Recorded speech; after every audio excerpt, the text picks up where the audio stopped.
Now, there's something deeply satisfying about getting this close to finishing this particular room, but what you don't see is all the frustration, all the time and effort, and all the things that have gone wrong with finishing this particular room.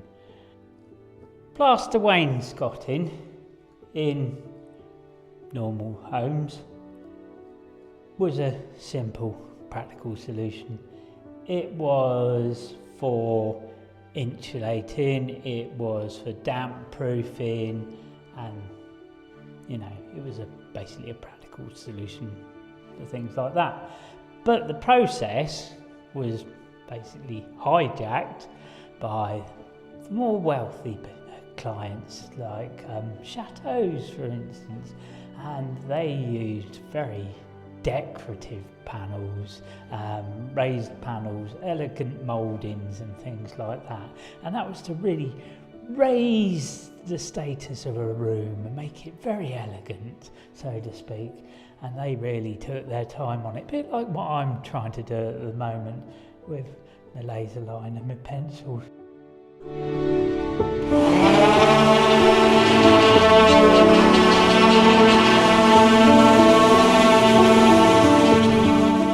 Now, I knew going into this project that it wasn't going to be easy, so I made a curved shaped spreader. Now, this curved shaped spreader sits on the moulding and you scrape it along the wall, and it sits perfectly flat along the wall as you move it. Now, the idea was, as you move it along the wall, it's got a cutout in it that's the same shape as the moulding, and that just drags along the wall nice and smoothly and makes the moulding. Great in theory, I thought. But what actually happens is you get a big ball of plaster sitting just here, and, well, you guessed it. Yeah, it doesn't work. So I had to go back to square one, didn't I?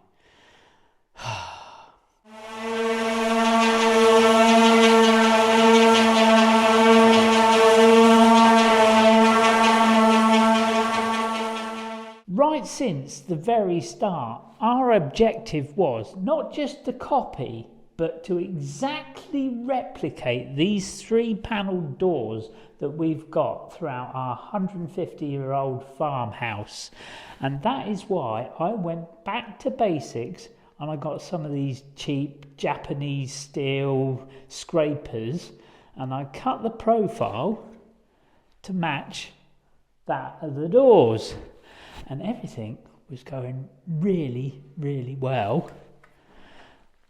Right up to the point little tiny tears started to appear in the corner of the profile. So for some jobs, they were just too weak. By the end of it, I ended up with a whole toolbox of spreaders. This is just a small selection, by the way. Here's my spreader for doing the top moulding there. That one goes along there. Once I've cut that edge there with a knife, that one there will be for doing that there. And what I also realised is, there's one of my plaster buckets, that you need a selection of not just mixes of plaster, be it thick or thin. You need different types of plaster. It's all very complicated.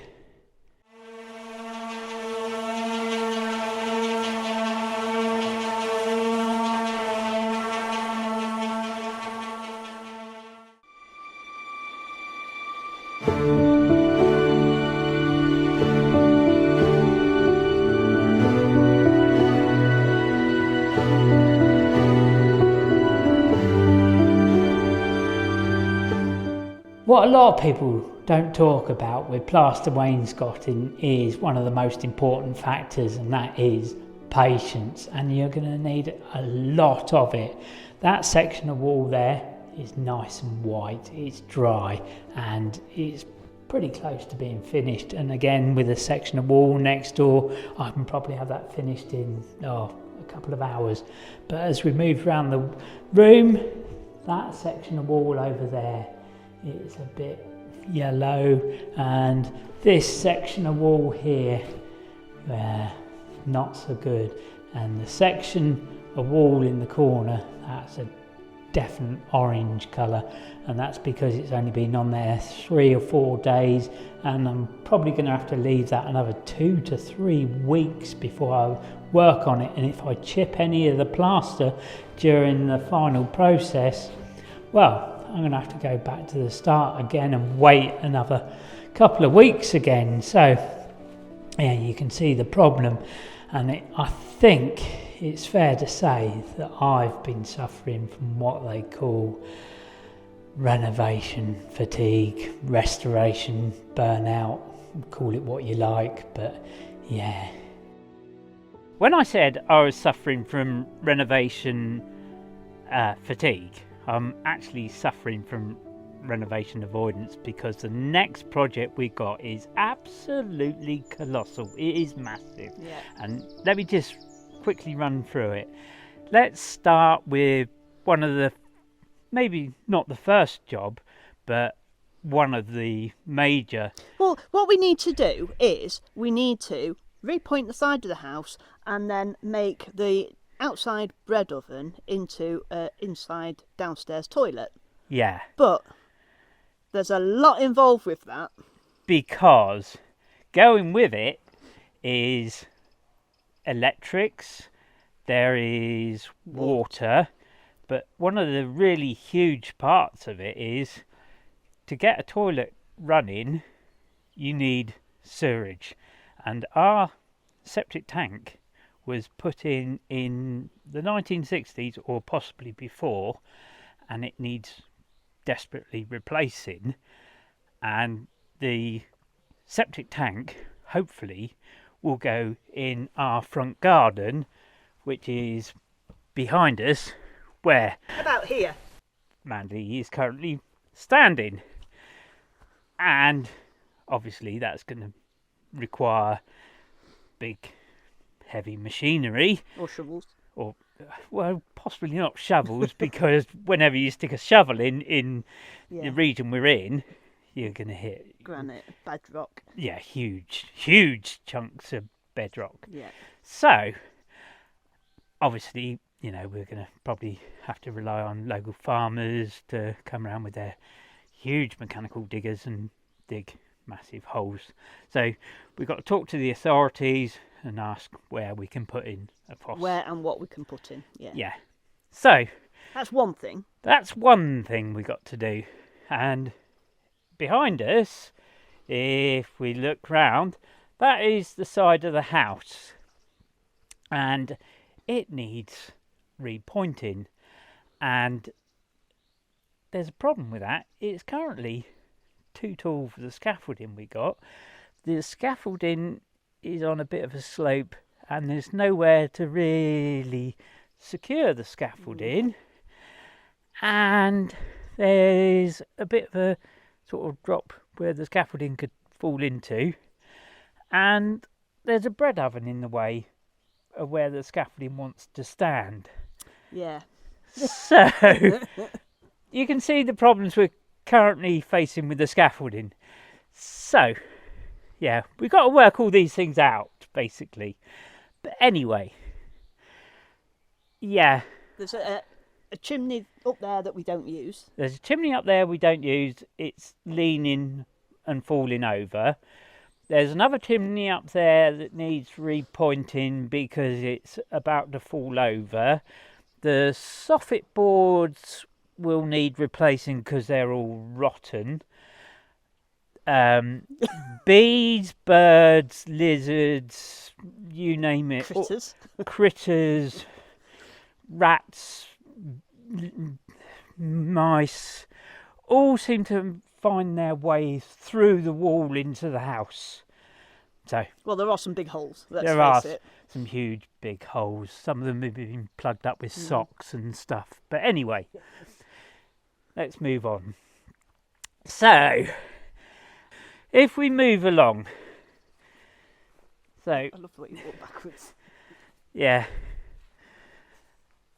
Now, if we take you on to the bread oven itself, the bread oven will need a new roof. Going with the bread oven, we will need to knock a door through into the house. Yep. The door will need a lintel putting in. The wall itself is 3/4 of a metre thick. Ish. We can measure it later. Yeah. Never done anything like that, you know. That's quite scary for us. The wall itself is quite unstable there because someone thought it was a clever idea to repair the wall above with cement, and the chimney above, it's on the brink of collapse, especially in the loft. The bit of wall in the loft, hornets, the big hornets which are really huge.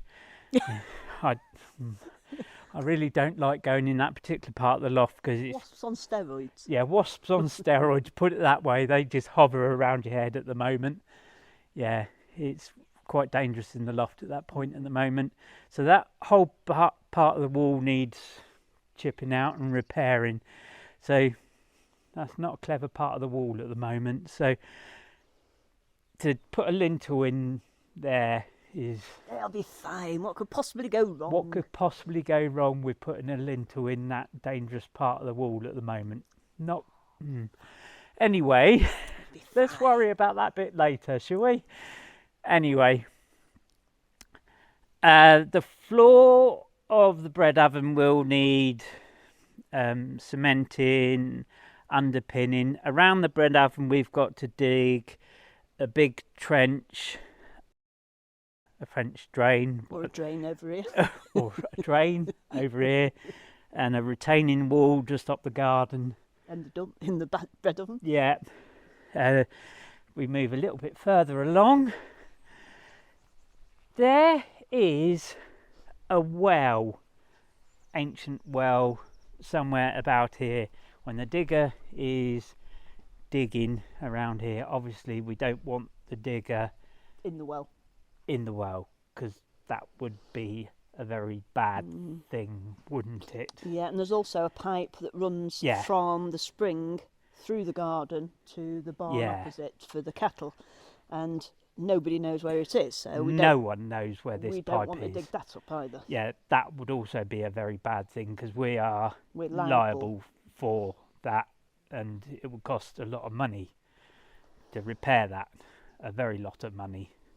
So that would also be very bad. There's lots of bad things, isn't there? Yeah, lots of bad things. So yeah, new roof on that. We've got a very, very gorgeous bathroom suite to go in that. Yes. I think that's enough for now. Yeah, that's an awful lot of work. Well, that's this week. What are we doing next week? Awful lot of huge work to do. So it's probably one of the biggest projects we've done since moving in. So yes, that is why I've been avoiding doing things, because I've got this to worry about. And it all needs doing now, because when we did the front of the house, it was 40 degrees plus. Yeah. And if we don't start doing this now, like right now. Well, not today, it's Not Sunday. today, because it's Sunday. But if we don't start doing this this week, we're in trouble. This room is now getting pretty close. The ceiling, I can't raise my arms, the ceiling is all sanded. Yeah. Woohoo! And one wall, the wainscoting, is all nearly all done actually. On one wall. On one wall, and the other wall is half done, shall we say. So really pleased at that. However, this room is now on hold for, let's say, rainy days. Yeah, it'll be a rainy day job in here now. Because our focus is all 100% outside. And if we get anything out of order, say if we dig a trench where the scaffolding's got to go, well, yeah. Could be in trouble. Yeah, we're in trouble, so to speak. So yeah, we need to sit down and do some serious planning. Serious planning now. Yeah. So I'm looking forward to this next bit. Kind of exciting, but not. Yeah. So yeah. Yeah, and also you've been doing some quizzes for the website. I've been doing quizzes. So if you're an expat living in France or thinking of moving to France, you will have to sit something called a civic exam. And so on our website, link in the description below, there's currently 9 exams and there will be more in future, so check back regularly to our website. So, yeah, give you a bit of a heads up and hopefully ease you into the civic exam. Yeah. Yeah, so share that if you'd like. And so, as usual, folks, give us a bit of the old like and subscribe. He does like that. And the hype. And the hype. And we'll see you next time. Au revoir. Au revoir. You poor arms. You're like one of them.